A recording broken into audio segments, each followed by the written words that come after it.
మహాత్మా గాంధీ. ఇది కేవలం ఒక పేరు మాత్రమే కాదు, కోట్లాది మంది భారతీయుల గుండెల్లో చిరస్థాయిగా నిలిచి ఉండే ఓ చిహ్నం.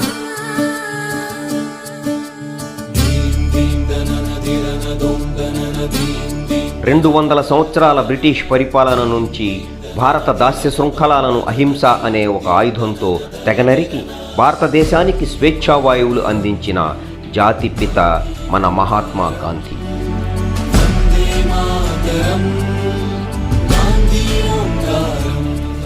డిసెంబర్ 26, 1924న బెల్గామీలో కాంగ్రెస్ పార్టీ అధ్యక్ష పదవిని చేపట్టాడు.